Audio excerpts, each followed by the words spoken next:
신앙인들 가운데서도 이 양다리 걸치는 삶을 살아가는 자들이 주위에 많음을 보게 됩니다. 이들은 자신에게 유익되는 일이라면 누구와도 무슨 일이라도 할 수 있다는 이 철저히 실용주의적인 가치관을 가지고 살아가는 현대인의 단면을 보여주는 것이라고 할 수 있습니다. 이러한 모습은 현대뿐만이 아니라 지금으로부터 수천 년 전의 옛날에도 있어 왔던 전혀 새로운 모습이 아닙니다. 지혜자는 해 아래는 새 것이 없다고 말씀했습니다. 저희들이 읽은 오늘 본문에 다 읽지는 않았지만은 열왕기상 18장 전체의 시대적인 배경이 되는 게 북이스라엘의 아합 왕의 통치기 시대입니다. 이 당시에 하나님의 백성들에게 있어서도 이러한 모습을 찾아볼 수 있었습니다. BC 931년 혹은 BC 930년 정도, 지금으로부터 약 한 3000년 가까이 전이죠.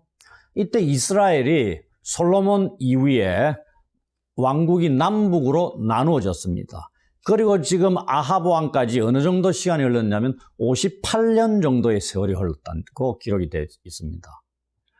그러는 58년 정도 동안에 북쪽 이스라엘에 7명의 왕들이 통치를 했습니다. 여호와의 예배를 대신할 이 두 개의 황소 우상을 세운 여로보암, 그리고 여로보암의 죄를 그대로 따라 행한 그의 아들 나답, 그리고 나답을 살해해서 왕이 된 바아사, 그리고 그 이전의 모든 사람보다 더욱 악한 일을 행한 이 오므리, 그리고 그 전에 모든 사람보다 여호와 보시기에 악을 더욱 행한 이 오므리의 아들, 오늘 본문에 나온 아합 왕입니다. 이 아합은 시돈 왕의 딸인 이 이세벨과 결혼을 했습니다. 이것이 엄청난 문제를 일으키는 거죠. 이 시기에 이스라엘 백성들은 여호와도 섬겼습니다. 동시에 아합 왕의 이 왕비인 이세벨이 가지고 온 이 바알도 숭배를 했습니다. 여호와 숭배는 사실 이스라엘 백성들이 조상 때부터 지켜왔던 것이죠. 그래서 그대로 이어받았을 겁니다. 이 바알 숭배는 이 아합 왕의 통치 이념 혹은 통치 이데올로기로서 새로이 지키고 있었던 거죠. 그래서 자기 자신들에게 무엇인가 유익한 것들을 가져다 줄 것으로 기대하고 있었던 거죠. 또한 지금은 이 3년 정도 동안에 비가 오지 않아서 기근으로 인해서 백성들이 심히 고통을 겪고 있던 시기였습니다. 이러한 때에 이스라엘 백성들은 하나님을 의지하기도 했으나 땅을 풍요롭게 해주는 이 비를 내려주는 신, 이 바알을 기대했던 것입니다. 이 백성들뿐만이 아니라 아합이 통치할 때는 이미 왕궁에 바알을 섬기는 선지자들이 450명이 있었다고 되어 있습니다. 이걸 통해 우리가 알 수 있는 것은 이스라엘 나라 전체가 얼마나 이 바알 숭배로 가득 찼는가를 알 수 있다 하는 것입니다. 그리고 바알 숭배가 전국으로 곳곳에 확산되어 감에 따라서 이 여호와 하나님을 섬기던 단들이 다 무너졌다는 얘기입니다. 이를 통해 이세벨은 하나님을 바알로 대체시켜 버렸던 겁니다. 또 여호와의 선지자들을 살해하기까지 했다고 되어 있습니다. 이 나라의 분위기가 이미 바알 숭배 쪽으로 완전히 기울어져 가고 있었다는 얘기입니다. 만일에 어떤 한 나라가 하나님을 필요로 한 적이 있다면 바로 이러한 비참한 시대였을 것이라는 것입니다. 우리가 살펴볼 오늘 본문은 이스라엘의 이렇게 우상 숭배로 그리고 혼합주의적인 신앙으로 타락해가고 있던 이스라엘의 회복을 위해서 하나님께서 스스로 이 세상의 그 어느 것과도 비교할 수 없는 분임을 보여주는 하나님의 세 가지 사역을 기록하고 있습니다. 이것에 대해서 오늘 하나씩 살펴볼 텐데 두 번째 것을 집중적으로 말씀을 드릴 겁니다. 첫 번째가 1절부터 20절까지입니다. 하나님께서 자기 백성들을 용기 있게 만드신다는 겁니다. 이미 엘리야 선지자는 수년 전에 아합을 찾아가서 하나님께서 수년 동안 비가 내리지 않게 하실 것을 전했습니다. 열왕기상 17장 1절에 보면 나옵니다. 엘리야가 하나님의 말씀을 아합에게 전한 이유, 이스라엘에는 극심한 가뭄으로 인해서 시내가 마르고 백성들은 먹을 것이 없어서 굶주림에 허덕이기 시작했습니다. 그 한 예가 열왕기상 17장 8절부터 16절에 나오는 이 사르밧 과부 이야기가 해당될 수 있겠습니다. 마지막 남은 걸 먹고 죽자고 했는데 엘리야 선지자를 만나게 된 거죠. 이러한 가뭄이 3년 이상 계속되었습니다. 아합 왕의 이 왕비가 누구랬죠? 이세벨입니다. 이 이세벨이 분노해서 여호와의 선지자들을 죽이기까지 했다고 18장 4절에 기록이 되어 있습니다. 엘리야가 예언을 하고 그로 인해서 나라가 3년 이상 기근에 허덕이고 굶주리게 되었다는 것, 다 저 선지자 때문이다. 그래서 여호와의 선지자들을 잡아서 다 죽여버리는 겁니다. 이 사건에서 아합의 왕궁을 맡은 자이자 여호와를 지극히 경외하는 자인 오바댜라는 자가 선지자 100명을 50명씩 나누어 굴에 숨기고 떡과 물을 제공하며 했다고 여기에 기록하고 있습니다. 이 당시 이 지역에 이 석회암 청으로 이루어진 갈멜산 근처나 이런데 이 굴들이 발굴이나 이런 거 보면 한 2,000여 개 정도가 있었지 않았느냐, 이 정도까지 알립니다. 그러니 굴에 숨겼는데 찾을 수 있겠습니까? 어느 굴인지. 아마 오바다가 선지자들을 숨겨둔 그 굴을 쉽게 찾지 못했을 것이다. 그러니 이 선지자들이 살아남을 수 있었다, 이 말입니다. 이러한 상황에서 여호와께서 엘리야에게 너는 가서 아합에게 보이라. 내가 비를 지면에 내리리라는 말씀을 다시 내립니다. 18장 1절에. 이제 엘리야가 아합에게 갑니다. 그런데 우리가 생각해 보십시오. 이 아합 왕에게 간다는 게 쉬운 게 아닙니다. 엄청나게 위험한 일이라는 거 당연히 생각할 수 있지 않습니까? 이미 많은 선지자들이 이세벨에 의해서 죽임을 당했습니다. 이 이세벨이 엘리야를 보면 뭐라고 하겠습니까? 주범이라고 생각하고 당장에 잡아 죽일 수도 있죠. 이 나라가 이토록 가뭄에 허덕이게 한 건 바로 저 사람 때문이다, 이래 얘기할 거 아닙니까? 그리고 10절 같은 데 보시면은 이미 아합이 사람들을 전국 방방 곳곳에 보내가지고 엘리야를 찾아라고 명을 내렸습니다. 그런데 못 찾았다, 이 말입니다. 왜? 하나님이 데리고 다니신 거죠. 보호하시고. 그러나 이러한 위험이 있는 걸 뻔히 알고도 엘리야는 전혀 두려워하지 않고 아합에게 갑니다. 하나님의 말씀에 순종하는 것도 있고요. 이 도끼가 한창 오를 대로 오른 이 아합과 이세벨이 거하는 왕궁으로 간다는 것, 아무나 알 수 있는 게 아니죠. 그래서 이 엘리야를 통해서 우리는 그 당시 가장 강한 적을 만날 때라도 하나님은 자신의 종들을 용기 있고 담대하게 만드신다는 것을 알 수 있다는 겁니다. 또한 왕궁에서 여호와를 경외하는 자로 있으면서 이세벨의 이 악행으로부터 여호와의 선지자들을 100명이나 살리는 역할을 감당했던 이 오바댜라는 사람도 굳게 세워주는 일도 더불어 행하고 있습니다. 마지막으로 엘리야가 이 악한 이 아합 왕을 만납니다.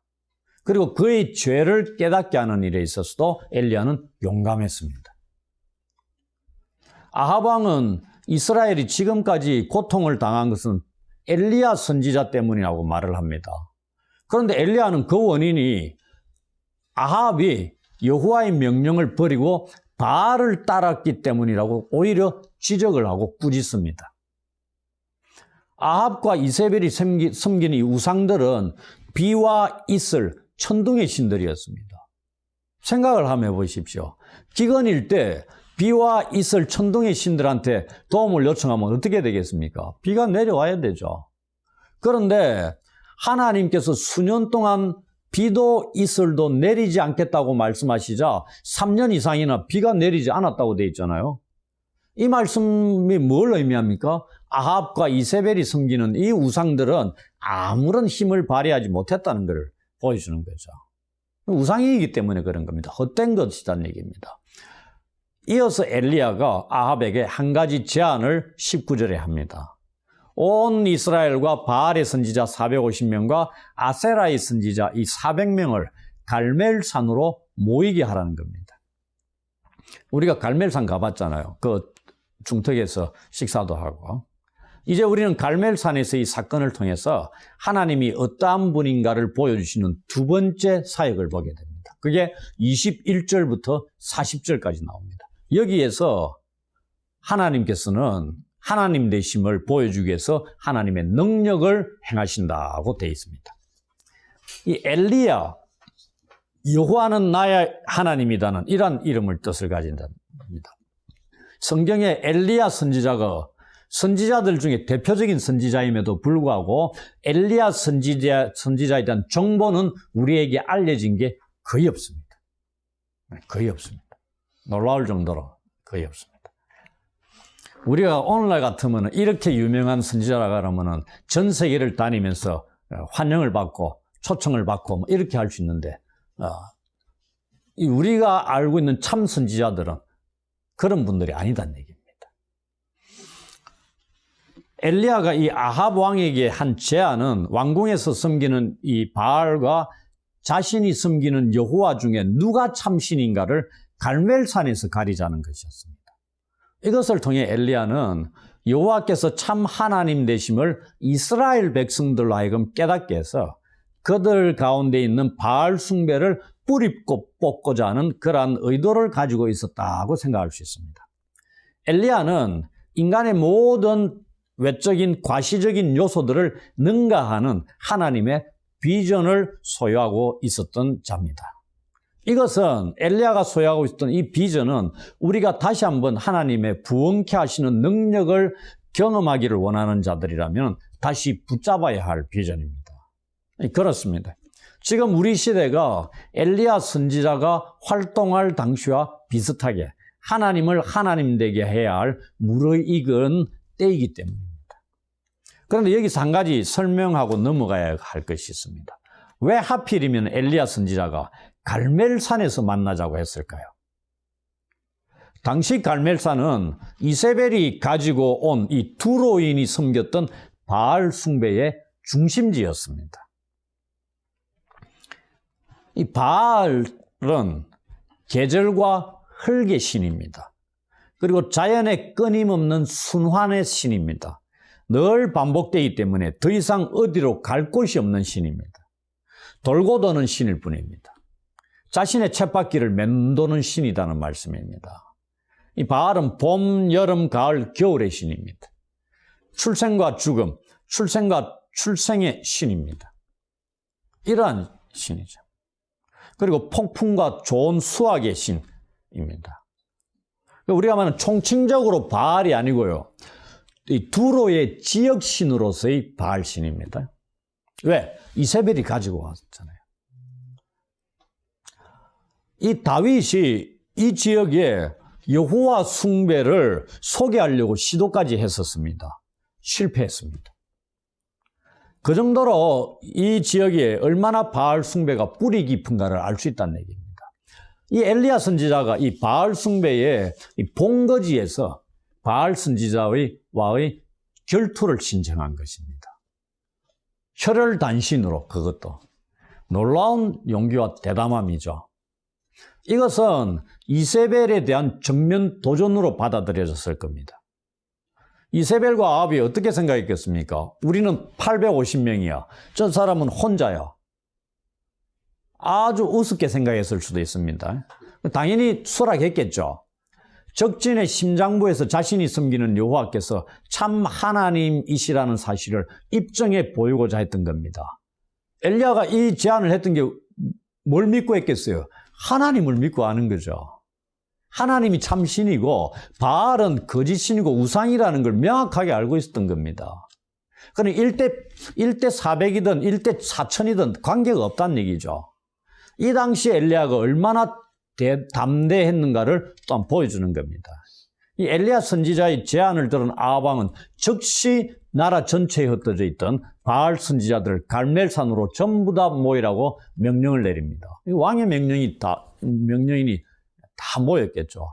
여기에다가 수많은 이스라엘 백성들까지 다 모이게 했습니다. 이 사람들이 모이자 엘리야 선지자가 먼저 이스라엘 백성들의 잘못된 신앙 행위를 21절에 보시면 너희가 어느 때까지 둘 사이에서 머뭇머뭇하려느냐고 책망을 하고 있습니다. 여기에서 머뭇거리다는 단어가 무엇을 의미하느냐가 설명이 필요합니다. 그냥 단순히 주저주저 하는 게 아니고요. 술 취한 것 같이 걷는 사람을 표현하는 단어입니다.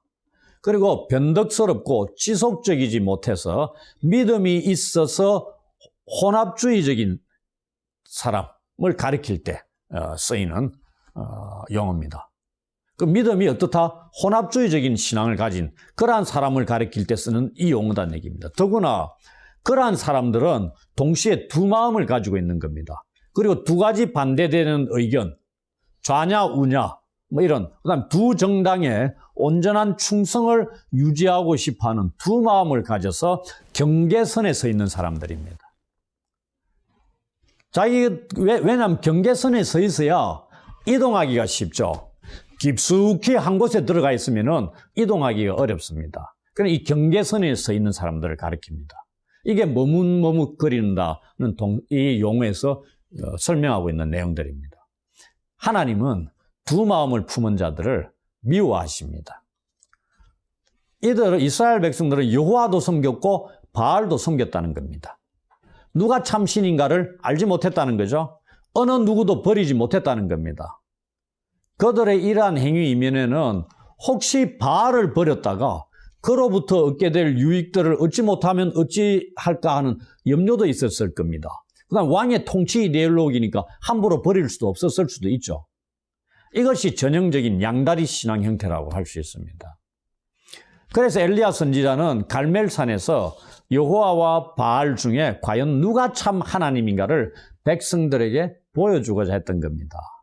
이들의 갈팡질팡하는 이 신앙을 바로잡아줄 목적을 가졌던 것입니다. 지금 나라가 이처럼 어려운 것은 전적으로 이스라엘의 바알 숭배에 있었다고 이미 엘리야 선지자는 아합 왕을 만났을 때 밝히고 있습니다. 21절 후반부에 기록된 이 엘리야의 말은 누가 이스라엘 백성들로부터 예배, 제사를 받으시기에 합당한 신인가를 그들이 서 있는 산에서 밝히겠다는 의지를 보여주고 있습니다. 이어서 이제 엘리야는 450명의 이 바알 선지자들에게 여호와와 바알 중에 누가 참 하나님인가를 가려내는 방법을 제시하고 있습니다. 그것은 제사를 드릴 때 불로 응답하는 신이 참 하나님이라는 것입니다. 여기에 모인 백성들이 그것의 증인이 되겠다는 말을 덧붙이고 있습니다. 24절의 뒷부분에 보시면 이 사실에서 알 수 있는 것은 지금 갈멜산에서의 이 사건은 3년 이상의 기근을 해결하기 위해서 비를 기대하는 그러한 제사를 드릴 목적으로 모인 것이 아니라는 겁니다. 여기에 모인 목적이 무엇일까요? 이스라엘 민족의 그릇된 이 신앙 행태, 종교적인 혼합주의와 같은 이것과 그것을 초래하는 이 원인되는 바알 숭배를 제거하기 위한 겁니다. 뿌리를 뽑는다는 얘기입니다. 비 안 온다고 비 내려달라는 게 아니고요. 그렇게 된 원인을 제거하기 위해서 모였다 이 말입니다. 이러한 목적을 합법적으로 성취할 수 있는 방법으로 엘리야가 제시한 것이 바로 제사를 드리는 것이었습니다. 이제 먼저 바알의 선지자들이 제사를 드립니다. 그들이 제사를 드리는 이곳이 어디죠? 갈멜산입니다. 자신들이 섬기는 바알 숭배의 제단이 있는 곳이자 그 중심지였습니다. 얼마나 의기양양했겠습니까? 옛 속담에 똥개도 자기 집 앞에서는 반은 먹고 들어간다는 말이 있는데요. 그것도 450명이 모여서 있는데 뭐 두려움이 있겠습니까? 당연히 이겼다 생각하겠죠. 쉽게 그들이 승리하리라고 생각했을 수도 있습니다. 그러나 그들의 기대는 곧 실망으로 바뀝니다. 아침에 제물로 드릴 이 송아지를 잡아서 단 위에 놓고 낮까지 바알의 이름을 부르며 응답해달라고 했지만 아무런 소리도 아무런 응답도 없었습니다. 반나절 그렇게 했는데 응답이 없었다 이 말입니다. 우리 쪽에서 보면 엘리야 쪽에서 보면 당연한 거죠. 왜냐하면 바알은 우상이었죠. 우상은 사람의 손으로 만든 겁니다. 그러니 응답할 수 있습니까? 응답 못하죠. 그러자 이들은 마치 무당이 구슬할 때처럼 단 주위에서 춤을 추기 시작합니다. 그러나 결과는 마찬가지입니다. 이것을 옆에서 지켜보던 엘리야가 점심때쯤 되자 바알의 선지자들을 조롱하기 시작합니다. 그의 말인즉 이 바알이 잠깐 자기 일에 바빠서 선지자 너희들의 말을 못 들었을 수도 있으니 더 큰 소리로 불러보라는 겁니다. 왜 이런 엘리야가 이런 말을 했냐면 그 당시에 이 우가리에서 발견된 이 가나안의 종교적인 서판이 발굴이 됐는데 거기에 보면은 바알은 때때로 여행도 다니고 낮잠에 빠지기도 한다고 기록이 되어 있습니다. 신이 낮잠 잔다 이 말입니다. 여행도 다니고. 기가 막힐 노릇 아닙니까? 그 기록이 남아있다는 게 발굴이 됐습니다. 하여튼 이 엘리야가 이런 얘기를 조롱 섞인 말로 한다는 얘기입니다. 왜? 신에게 하나님께 엘리야가 이런 말 할 수 있습니까? 아니죠. 우상이기 때문에 그런 겁니다. 왜냐하면은 신은 하나님은 우리가 골방에서 하는 소리도 기도도 다 들으신다고 돼 있잖아요. 그런데 지금 반나절 부르짖고 있는데도 못 듣고 있다는 얘기입니다. 그러니 신이 아니다는 얘기입니다. 혼자뿐인 이 엘리야 선지자가 이스라엘 왕궁에서 섬기는 이 바알과 그 선지자들을 얼마나 농락하고 있는가를 보여주고 있는 겁니다. 엘리야의 말을 이제 듣고 이 바알 선지자들이 최후의 수단으로 자기들의 몸을 칼과 창으로 피가 날 때까지 상하게 한다. 이 자해를 하면서 주문을 외웁니다. 피를 흘리면서. 자기들의 몸까지 희생하는 거죠. 이걸 저녁 제사 드릴 때까지 계속한 겁니다. 그러니 아침부터 시작된 이 바알 선지자들의 제사가 거의 저녁 제사 드릴 때까지 계속됐다는 얘기입니다. 그러면 엘리야 순서도 남아있잖아요. 근데 저거들이 하루 종일 시간을 다 쓴 겁니다. 결과는 마찬가지였죠. 여전히 그들 주위에는 싸늘한 침묵만이 흐를 뿐입니다. 그들은 부름고사하고 조그마한 소리조차 들을 수 없었습니다. 바알의 선지자들은 자기들이 섬기는 신으로부터 결국 아무런 응답도 받지 못했습니다.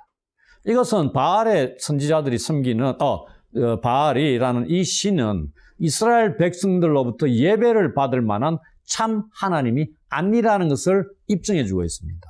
이것을 하루 종일 옆에서 지켜보는 이스라엘 백성들의 모습을 한번 상상해 보십시오. 지금까지 자기들이 섬겨왔던 이 바알이 하루 종일 아무 응답도 없는 겁니다. 그리고 그 바알을 섬기는 선지자들도 결국 뭐다? 거짓 선지자들이라는 것이 드러나고 있는 겁니다. 이제 우리는 엘리야 선지자에게로 눈을 돌려보겠습니다. 엘리야는 먼저 백성들을 가까이 나오라고 해서 바알 숭배자들이 무너뜨린 여호와의 단을 다시 쌓습니다. 이것은 하나님께 제사를 드리기 위해 제일 먼저 해야 될 일 아니겠습니까? 단이 무너졌고 회파됐는데 그것부터 쌓아놓고 제사를 드려야 될 거 아닙니까? 그가 쌓은 단은 이스라엘의 12지파를 따라서 12개의 돌로 쌓았습니다. 엘리야는 이 단을 여호와의 이름을 의지하여 수축했다고 기록하고 있습니다. 이렇게 한 게 지금 북쪽 이스라엘에서 벌어지는 일입니다. 북쪽 이스라엘은 10지파입니다. 남쪽 유다가 2지파잖아요. 근데 지금 북쪽 이스라엘에서 사역을 하고 있는 엘리야 선지자가 단을 쌓는데 12돌로 쌓았다. 이게 뭘 의미하겠습니까? 이렇게 함으로써 엘리야는 북이스라엘만을 위한 것이 아니라 여호와께서는 옛날 이스라엘 야곱에게 나타나셨듯이 전체 이스라엘의 하나님 되심을 깨닫게 하고 있는 겁니다. 그리고 그들로 하여금 전체 이스라엘 12지파로 통합되는 이스라엘로 하여금 하나님과 관계를 다시 회복시키고자 노력하고 있음을 보여주는 겁니다. 그래서 12돌을 놓았다, 쌓았다 이렇게 얘기하는 겁니다. 그리고 엘리야는 단 주위에 곡식 종자 2세아의 이런 얘기 나오죠. 이게 뭐냐면은 약 10kg에 해당되는 겁니다. 저게 10kg죠? 쌀, 그죠? 약 15리터에 해당되는 이 곡식 씨앗을 뿌릴 만큼의 큰 도랑을 만듭니다. 저걸 뿌릴 만큼이니까 제법 크겠죠? 그런 다음에 송아지를 잡아서 단 위에 놓고 백성들에게 명합니다. 통 넷에 물을 채워서 3번을 단에 부으라고 명령합니다. 물은 이 단뿐만 아니라 이 또랑에도 당연히 가득하게 되었죠. 이러한 엘리야의 행위는 어리석은 것으로 비칠 수 있습니다. 왜요? 바알의 선지자들과 내건 조건이 뭡니까? 불로 응답하는 신이 참 하나님이 된다고 했는데 이 재물에다가 물을 엄청나게 부었으니까요. 불이 내려도 불이 붙지 않을 수 있습니다. 불이 내릴 수 있겠죠. 근데 물을 그렇게 잔뜩 부었으니까 내려봐야 불도 안 붙을 수 있다 이 얘기입니다. 그런데 엘리야가 얼마나 하나님을 신뢰하고 있는가를 여기서도 보여주는 겁니다. 그 의도가 무엇인가를 우리는 생각해야 된다는 얘기입니다. 단 위에 물을 부은 것이 누구죠? 엘리야가 부었습니까? 아닙니다. 주위에 둘러선 백성들이 부었습니다. 이를 통해서 뭐죠? 이 갈멜산 사건에 백성들을 동참시키고 있는 겁니다. 머뭇머뭇하고 있는 혼합주의적인 신앙에 찌든 백성들을 참여시키고 있다 이 말입니다. 아울러 나중에 이제 보면 알겠지만은 이러한 악조건 속에서도 불로 응답하셔서 재물과 물을 모두 태워버리고 핥아버린 여호와께서 이스라엘의 예배를 받으시기에 합당하신 참 하나님이 되신다는 사실을 명확하게 깨닫게 되는 이 계기가 되었다는 얘기입니다. 동시에 이 단 위에 물을 붓는 행위는 회개의 의미를 가지고 있습니다. 우리가 어디서 살펴봤습니까? 사무엘 선지자 아래서 미스바 회개운동 그 내용을 통해서 살펴봤죠. 그래서 물을 붓는다는 것은 죄를 회개하는 그런 의미도 담고 있습니다. 아울러 그 의미에다가 앞에서 제가 말씀드렸다시피 물을 부었다는 것은 하나님의 하나님 되심을 이스라엘로 깨닫게 하는 이 매개체 역할을 하는 것도 포함한다고 말씀을 드릴 수 있습니다. 왜? 더욱더 강력한 깨달음을 주기 위해서 물을 잔뜩 부었다는 얘기입니다. 결코 불이 붙을 수 없는 상황에서 불이 붙었다고 생각해 보십시오. 얼마나 충격적인가. 그런 효과를 노린 행위일 수도 있습니다. 이제 모든 것을 준비한 후에 저녁 소제 드릴 시간이 되어서 엘리야는 조상들인 아브라함과 이삭과 이스라엘의 하나님께 기도하기 시작합니다. 여기서 이 소제 드릴 시간이라 그랬죠. 이건 이스라엘 백성이 하나님의 성전에서 아침 저녁으로 늘 드리던 제사입니다. 그래서 하나님과 그의 백성이 항상 결속 관계에 있다는 사실을 보여주는 제사입니다. 엘리야가 기도를 합니다. 3가지를 기도합니다. 여호와께서 이스라엘 중에서 하나님 되심을, 둘째, 자기가 여호와의 종이 됨을, 셋째, 자기가 여호와의 말씀대로 이 모든 일을 행하는 것을 알게 해달라고 기도합니다. 이러한 기도를 통해서 엘리야 선지자가 궁극적으로 의도한 것은 여호와와 바알 사이에서 머뭇머뭇하고 있는 이 이스라엘 백성들의 마음을 완전히 여호와 하나님께로 돌리고자 하는 것이었습니다. 그가 바알 선지자들과 이 제사 전쟁을 통해서 희망했던 것은 한 하나님 안에서 이스라엘의 통일성을 회복하자는 겁니다. 그리고 한 하나님을 신앙 고백하는 이 공동체로 회복시키는 것이었습니다. 또한 이스라엘의 삶과 생활을 바알 중심에서 여호와 하나님 중심으로 구성하는 것이었습니다. 이러한 엘리야 선지자의 기도를 들으신 여호와께서 불로 응답하십니다. 그럼으로써 목적을 이루게 됩니다. 여호와와 바알 중에 누가 참 하나님인지를 잘 모르고 있었던 이스라엘 백성들은 여호와께서 참 하나님이 되심을 눈으로 확인하게 된 겁니다. 그리고 450명의 이 바알의 선지자가 참 선지자가 아니라 이 갈멜산에 홀로 서 있는 엘리야가 참 하나님을 섬기는 참 선지자됨도 알게 되었다는 겁니다. 이 모든 일로 인해서 여호와 하나님께서 자기 백성들의 마음을 자기에게로 돌아서게 하기 위해 행하신 일이라는 것을 이 백성들에게 알려주게 되었다는 거죠. 하늘에서 내려온 이 여호와의 불이 번제물과 나무와 돌과 흙과 또랑의 물까지 태우고 하는 것을 백성들이 다 지켜보았습니다. 그러자 그 자리에 엎드려 자신들의 죄를 깨닫고 여호와께서 참 하나님 되심을 고백하기 시작했습니다. 39절에 보시면 이들은 이제 하나님께서 계획하신 이 일의 결과를 보고서야 마음을 여호와께로 돌이키게 되었던 겁니다. 이게 하나님이 하신 일이라는 얘기입니다. 하나님의 능력이라는 얘기입니다. 이걸 보여주심으로 하나님께서 이스라엘을 회복시키시는 일을 하신 거다는 얘기입니다. 거기에 엘리야 선지자가 도구로 쓰임받은 거죠. 이 사실은 지금까지 이스라엘 백성들의 마음을 여호와께 붙들어 줄 수 있었던 그 무엇이 없었다는 것을 알려줍니다. 바알의 마음이 쏠려 있었다는 거죠. 하나님의 선지자들은 붙잡혀 살해당했죠. 전국 곳곳에는 바알을 숨기는 단들이 세워졌죠. 바알을 숨기는 제사장들이 판을 쳤죠. 이러한 상황에서 하나님의 참 선지자요, 백성들의 마음을 돌이키고 붙들어 줄 수 있는 영적인 지도자가 없었다는 겁니다. 이때 하나님께서 엘리야를 통해서 우상 숭배로 물들어 있던 나라를 새롭게 하셨던 겁니다. 백성들의 고백을 들은 이 엘리야는 이 패한 바알의 선지자들을 모두 잡아서 죽이라는 명령을 내립니다. 이 죽은 우상을 섬기던 자들은 이제 자신들이 섬겼던 우상과 같은 꼴을 당하게 됩니다. 즉 모두 죽임을 당하게 된 겁니다. 우상 숭배자는 모세 율법에도 사형에 해당하는 자들이었다고 출애굽기 22장 18절에 말씀하고 있습니다. 이 말씀대로 그들은 죽임을 당한 겁니다. 이제 본문에서 알 수 있는 하나님의 하나님 되심을 보여주는 마지막 세 번째 사역을 우리는 보게 됩니다. 41절에서 46절입니다. 엘리야 선지자의 기도에 하나님께서 응답하시는 분이다 하는 것을 보여주는 겁니다.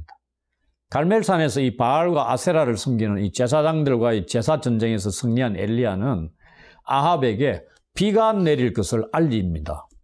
그리고 그는 갈멜산 꼭대기로 올라가서 땅에 꿇어 엎드려 그의 얼굴을 무릎 사이에 놓고 기도합니다. 갈멜산이 어디라고요? 바알 숭배의 중심지입니다. 근데 그곳에서 바알 숭배자들을 다 물리쳤잖아요. 그리고 그곳에 꼭대기에 올라가서 하나님께 기도합니다. 그의 간절한 기도 후 얼마 지나지 않아서 구름과 바람이 일어나며 하늘은 캄캄해지고 큰 비가 내리기 시작했다고 말씀하고 있습니다.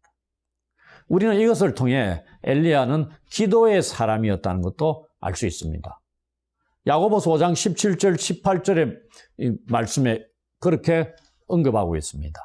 엘리야는 우리와 성정이 같은 사람이로되 그가 비가 오지 않기를 간절히 기도한즉 3년 6개월 동안 땅에 비가 오지 아니하고 다시 기도하니 하늘이 비를 주고 땅이 열매를 맺었느니라. 야고보가 이렇게 기록하고 있습니다. 이 말씀은 오늘 기도의 자리에 나아갈 우리에게 격려가 되는 말씀입니다. 회복을 위하여 하나님께 나아가는 사람에게 큰 힘이 되는 말씀입니다. 이제 우리는 이 사건이 지니는 몇 가지 의미를 살펴보고 마쳤으면 합니다. 첫째, 이 사건은 하나님 스스로 자기 백성들로부터 우상들과 같은 대우를 받으시는 것을 참지 못하신다는 겁니다. 그리고 자기 백성들로 하여금 우상이 어떠한 자들인가를 밝힘과 동시에 하나님의 유일하신 우월성을 스스로 보여주신 것이라고 할 수 있습니다. 그래서 다시 자기 백성들로부터 온전한 예배를 받으시기를 원하셨다는 겁니다. 하나님의 백성들에게 오는 온갖 어려움들에는 여러 가지 원인이 있겠지만 그 중에서도 하나님과의 잘못된 관계 속에서 오는 것이 가장 중요한 이유라고 할 수 있습니다. 그래서 이럴 경우에 자기 속에 바알 숭배적인 요소를 제거하는 것이 가장 우선해야 할 일이라고 생각을 합니다. 내가 혼합주의적인 신앙이 있다면 하나님 외의 것에 마음을 쏟았던 것으로부터 돌아서야 한다는 겁니다. 하나님만을 섬기라고 우리가 지난번에 또 보았죠. 둘째, 이 사건이 갖는 의미는 영적 지도자의 역할이 얼마나 중요한가도 보여주고 있습니다. 하나님의 참된 사역자는 무너져가는 백성들의 마음도 돌이킬 수 있을 뿐만 아니라 교회나 나라의 영적 어두움도 물러가게 할 수 있는 일을 감당할 수 있다는 겁니다. 오늘 우리들에게도 우리가 처한 이 상황에서 바로 이러한 엘리야와 같은 영적인 지도자가 필요합니다. 세 번째, 이 사건 속에서 우리는 우상 숭배에 대한 하나님의 심판을 봅니다. 우상을 숭배하는 자들의 결국은 뭐죠? 사망입니다. 그것 외에는 없습니다. 참 하나님만이 자기를 섬기는 자들에게 생명을 가져다 줄 수 있는 유일한 분이기 때문에 그 외의 것들을 섬기는 자들에게는 남은 것이 죽음밖에 없습니다. 갈멜산에서의 이 제사 대결은 우리에게 하나님의 나라는 엄격하게 우상 숭배와 완전히 결별하고 참 하나님 대신 여호와만을 섬길 것을 우리에게 요구하고 있다는 것을 알려주고 있습니다. 끝으로 갈멜산 사건에서 하나님이 오늘 우리에게 요구하는 것이 무엇인가를 한번 생각해 보았으면 합니다. 우리의 마음이 어떠한가를 한번 점검해 보셨으면 합니다. 우리는 어려울 때일수록 신앙을 지키기가 힘들다는 것을 잘 알고 있습니다. 그러다 보니 세상의 방법으로 하고 싶은 유혹도 얼마든지 받습니다. 이럴 때 우리는 하나님 신앙과 바알 신앙에서 세상의 것을 따르고자 하는 그러한 신앙 사이에서 갈등하게 됩니다. 그리스도인으로서 우리가 바로 세상 안에서 살아가기 때문에 이러한 갈등이 일어날 수 있죠. 눈에 보이는 것들이 다 그런 것들이니. 우리 눈에 보이는 것은 모두가 바알을 숭배하는 모습으로 비칠 수 있습니다. 그렇기 때문에 여호와께서 하나님이 되신다는 이 확신 속에 서 있지 못하면은 엘리야처럼 언제든지 우리는 바알을 숭배하는, 세상을 숭배하는 그런 마음으로 세상의 것들을 쫓거나 따를 수밖에 없다는 겁니다.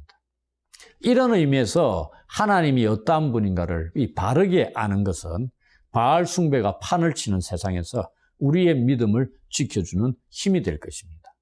이제 우리 속에 이 바알을 숭배하는 모습을 제거하시기를 원합니다. 이러한 모습이 있고서는 하나님으로부터 오는 회복이나 은혜는 기대할 수 없습니다. 누릴 수가 없다는 겁니다.